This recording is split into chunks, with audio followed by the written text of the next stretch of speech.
لبد مرغه زمنګ چې کوم نوې نسل دی ینګ جنریشن دی دا نوې ځوانان چې کوم رالوي شوي دي د دوی د ناکامۍ 3 وجوهات دي چې د دې وجوهاتو د وجې نه دوی په ژوند کې ناکام دي او لګیا د ناکامۍ طرف ته روان دي دوی کامیابي نشي ترلاسه کولی اولنۍ کومه وجه چې ده هغه دا ده چې دوی انفارمیشن ته معلوماتو ته علم وایي چې دا نالج دی نو علم او معلوماتو کې ډېر غټ فرق دی زموږ چې کوم نوې نسل دی د دوی سره ډېر زیات معلومات دي خو علم ورسره نشته علم پکار دی د پرمختګ دپاره ښایسته مستقبل جوړېدلو دپاره علم پکار دی د څومره سټوډنټس نوم چې تاسو کې چې 13 سیلاب کله راغلی او دی به تاسو تاریخ هم یادې کال بم د ته یادې ورځ به درته هم یادې چې پلانکۍ ورځ وه څومره اوبه راغلي وې څومره نقصان یې کړی و څومره خلک متاثره شوي وو د هغې نه د دې معلومات به ورته وي او چې کله د علم باره کې ته د ده نه تپوس کې د ته علم نه وي ځکه چې دی دغه معلوماتو ته علم وایي چې پوښتنه ترې کوي دی به تاله جواب درکوي خو ده سره به صرف معلومات وي بلکې علم به ورسره نه وي نالج جدا سیز دی او انفارمیشن جدا سیز دی که تاسو یو پوه انسان سره کینئ چې د هغه سره علم وي هغه د بزنس حوالې سره وي که هغه د تعلیم ایجوکیشن حوالې سره وي د هر څه حوالې سره وي که دې تا ته یوه خبره مونه کړي خو په هغه کې به هغه تاثیر وي تا ته به محسوسیږي چې هلکه د دې هلک سره علم شته نو معلومات جدا سیز دی علم جدا سیز دی کوشش وکړئ چې تاسو علم زده کوئ په یو څیز ځان پوهه کوئ معلومات نه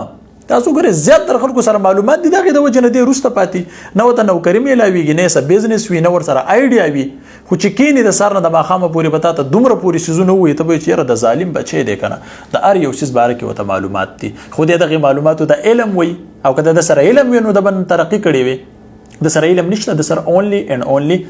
معلومات دي دویمه خبره چې ده د ناکامۍ وجه دا ده چې دا سټوډنټس کنیکشن ته ریلیشن وایي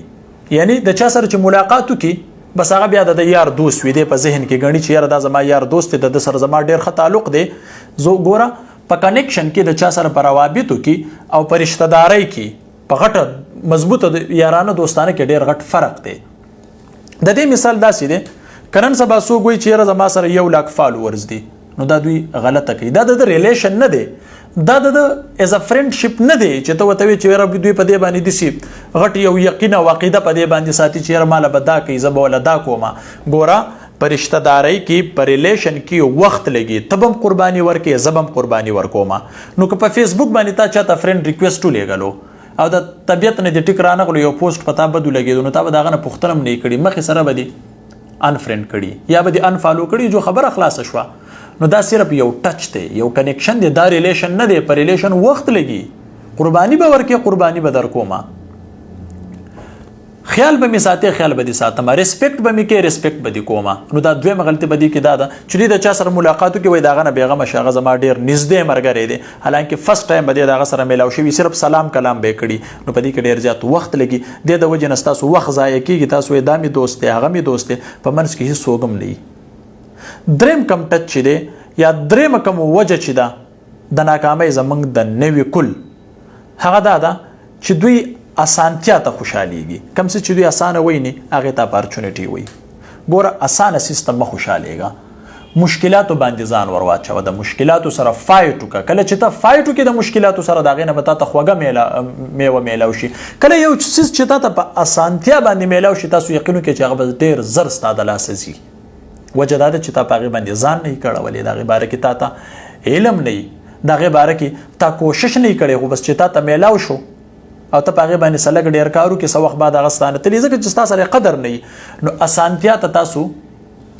اپارچونټي مه وایې همیشه دپاره کوشش کوئ چېرې په سخت نه سخت څیز باندې ځان ور واچوئ چې خلک وایي چې امپاسبل دی چې دا زه پاسبل کومه اسان کار خو هر انسان کولی شي هغه کار کول پکار چې هغه مشکل وي چې لسو کسانو ویلي چې دا نه کېږي او ته وایې چې دا کېږي دا ستا دپاره یوه ښه اپارچونټي ده چې ته به دې کوشش وکړې نو دا 3 څیزونه تاسو د ځان نه لرې کوئ